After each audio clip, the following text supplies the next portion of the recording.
Hey everyone, my name is Sampada Jain. Today we are discussing about research.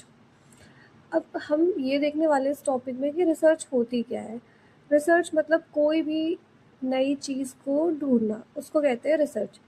इसकी definition है, research is a systematic and organised process of investigating a specific problem, question और hypothesis using a scientific method to generate a new knowledge, validate existing knowledge और solve practical problems।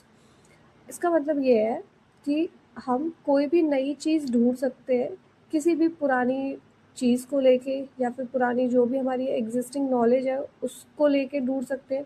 कोई भी हम नई knowledge को generate कर सकते हैं।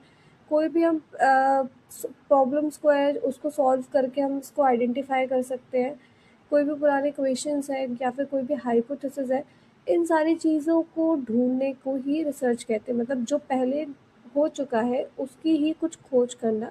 रिसर्च मतलब जो पुरानी चीज़ें ऑलरेडी एग्जिस्ट कर रही हैं या फिर कहीं प्रॉब्लम आ रही है उसको सॉल्व करने के लिए, ये सारी चीज़ों के लिए होती है रिसर्च।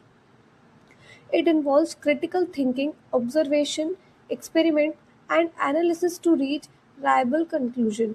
इसके लिए हमें क्या करना पड़ता है? हमें ऑब्जर्वेशन करना पड़ेगा, हमें अपनी हाइपोथेसिस लगानी पड़ेगी, एक्सपेरिमेंट करने पड़ेंगे, प्रैक्टिकल परफॉर्म करना पड़ेगा, फिर उसकी एनालिसिस करनी होगी कि कंपैरिजन स्टडी करनी पड़ेगी कि पुराने डेटा से इस डेटा में क्या डिफरेंस आ रहा है, या फिर हमने कोई नई इन्वेस्टिगेशन की है तो कुछ तो ऐसी चीज़ होगी जो पुरानी चीज़ ऑलरेडी प्रेजेंट होगी जिसके बीच में हम कंपैरिजन करके नई स्टडी करेंगे, उसे कहते हैं रिसर्च। अब हम डिस्कस करने वाले ऑब्जेक्टिव ऑफ रिसर्च। अब हमारा मेन ऑब्जेक्टिव क्या है? तो हमारे जो ऑब्जेक्टिव है वो 4 मेन कैटेगरीज में डिवाइड होते हैं। फर्स्ट, एक्सप्लोरेशन मतलब इन्वेस्टिगेट करना न्यू कंसेप्ट्स को, थ्योरीज को या फिर ट्रेंड्स को। सेकेंड है डिस्क्रिप्शन, हमें उसके बारे में डिटेल इन्फॉर्मेशन पता करना है, ठीक है। थर्ड है explanation, understanding casual relationship and mechanism, हमें उसकी बेसिक मैकेनिज्म पे भी स्टडी करनी है एट अ मॉलिकुलर और सेलुलर लेवल पे। प्रिडिक्शन, हमें प्रिडिक्ट करना है कि हमारा फ्यूचर कैसा हो सकता है अगर हमने ऐसा ऐसा कुछ किया या फिर हमने कोई नई एनालिसिस की, रिसर्च की, तो उससे हम एक हाइपोथेसिस लगा सकते हैं कि आगे जाके मे भी ये ऐसे ऐसे रिजल्ट दे सके, ठीक है। फिर नेक्स्ट हम डिस्कस करने वाले हैं एप्लीकेशन। एप्लीकेशन में क्या होता है? इम्प्लीमेंट करना न्यू फाइंडिंग्स को, implement findings to improve practices such as health care और ड्रग डेवलपमेंट। इसके बाद हम डिस्कस कर रहे हैं रिक्वायरमेंट ऑफ कंडक्टिंग रिसर्च। अब हम कह तो रहे कि हमें रिसर्च करनी है, रिसर्च करनी है, इसका पर्पस क्या है, हम क्यों क्यों ही रिसर्च कर रहे हैं, उसके बारे में हम देखेंगे। सबसे पहले प्रॉब्लम आइडेंटिफिकेशन, हमें हमारी क्या प्रॉब्लम्स आ रही हैं। ऑलरेडी हमारे पास कोई चीज़ है, मार्केट में अवेलेबल है, कोई भी प्रोडक्ट अवेलेबल है, तो उसके कहीं ना कहीं ड्रॉबैक्स आ रहे हैं, सिम्टम्स आ रहे हैं, ऐसी कौन सी प्रॉब्लम आ रही है जिसकी वजह से हमें आइडेंटिफाई करना है, इसके लिए।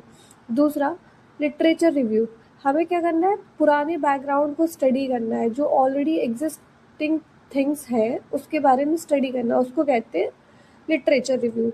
ऑलरेडी जो जो चीज़ें मार्केट में प्रेजेंट हैं तो उसके प्लस पॉइंट क्या है, माइनस पॉइंट क्या है, उन सारी चीज़ों को।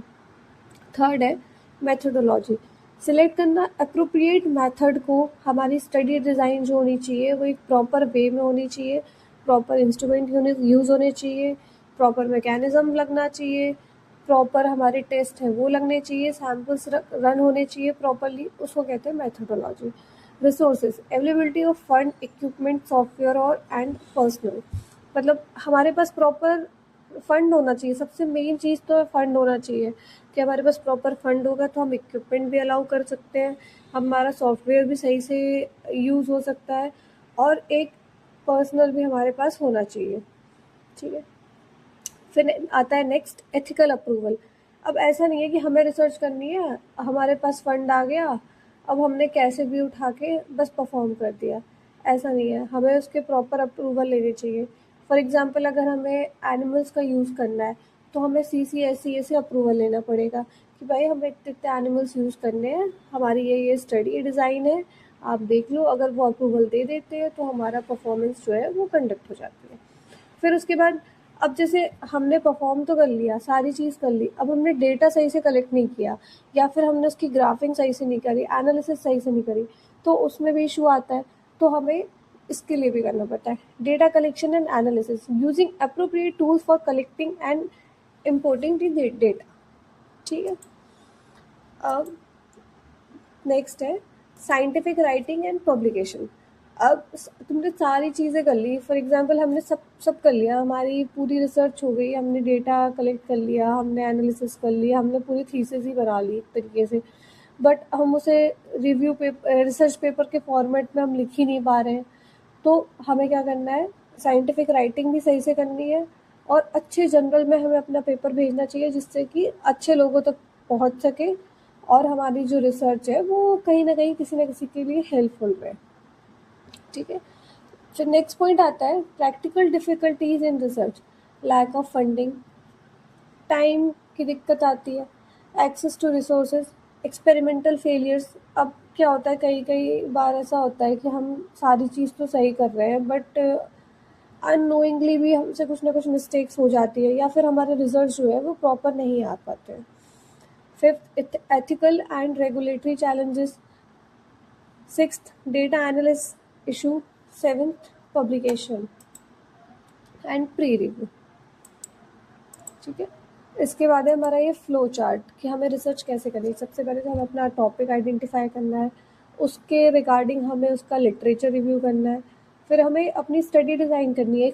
एक हमें हाइपोथेसिस रखनी है कि यार मैं ये मेथड यूज़ करूँ तो मे बी ये रिज़ल्ट आए, ये रिज़ल्ट आए, वो भी किससे किस बेसिस पे, लिटरेचर रिव्यू के बिहाफ पे। ठीक है। फिर डिज़ाइन दी रिसर्च। अब हमने डिज़ाइन कर लिया, परफॉर्म किया, फिर हम डेटा कलेक्ट करेंगे, एनालिसिस करेंगे, इंटरप्रिटेशन करेंगे डेटा का, और जो हमारा रिजल्ट और कंक्लूजन है उसको नोट डाउन कर लेंगे। अब रिसर्च हमारी कितने टाइप की होती है हम उसके बारे में देखने वाले हैं। Descriptive research, applied, quantitative, qualitative, fundamental and analytical research. Next हम देख रहे हैं descriptive research. Research report only about what has happened और व्हाट इज़ हैपनिंग। डिस्क्रिप्टिव में क्या होता है, हम बस उसके बारे में रिपोर्ट करते हैं, हम उसमें कोई भी अपना दिमाग नहीं लगाते कि हमें ये करना है, ये करना है।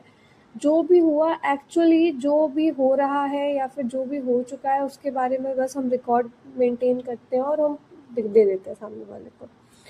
फिर सेकेंड होती है अप्लाइड रिसर्च। इसमें क्या होता है, हम रियल वर्ल्ड प्रॉब्लम्स को सॉल्व कर रहे होते हैं। ठीक है। थर्ड है क्वांटिटेटिव रिसर्च। इसमें क्या होता है, ये इसमें हम focus on number and data. It collects information through the experiment, survey or measurement and analysis it using statistics. The self researchers find pattern, make predictions and test idea. Qualitative में क्या होता है, देखो क्वांटिटेटिव में हम क्या करते हैं, फोकस करते हैं नंबर्स पे कि कितने ज़्यादा डेटा आ रहा है, एक ही टॉपिक पे कितनी रिसर्च हो चुकी है, तो उन सबका डेटा उठा के हम इकट्ठा रख दे, एक तरीके से रिव्यू पेपर टाइप का बना दे। क्वालिटेटिव में क्या होगा, हम पर्टिकुलरली एक एविडेंस पे ही फोकस करेंगे, उसके बारे में ही सारी चीज़ें निकालते जाएंगे, वो होती है क्वालिटेटिव रिसर्च। नेक्स्ट आता है फंडामेंटल प्रोसेस और basic research. Aims to knowledge understand concept without an immediate practical use. इसमें क्या होता है, बस हम इसमें कंसेप्ट के बारे में स्टडी करते हैं, हमें इसमें कोई परफॉर्मेंस नहीं करनी, हमें कोई नई टेस्टिंग नहीं लगानी, कुछ नहीं करनी, बेसिकली हमें बस इसके बारे में नॉलेज लेनी है। It focus on discovering new facts, principle और थ्योरीज। कोई भी हमारी थ्योरी है उसके बारे में स्टडी करना, उसके बारे में डिस्कवर करना कोई भी नई चीज़। सिक्स्थ है analytical research that examines information carefully to understand pattern, relationship, or causes. It involves breaking down complex topics, comparing data, and drawing conclusion based on evidence. I hope you understand. Subscribe for more such videos. Thank you.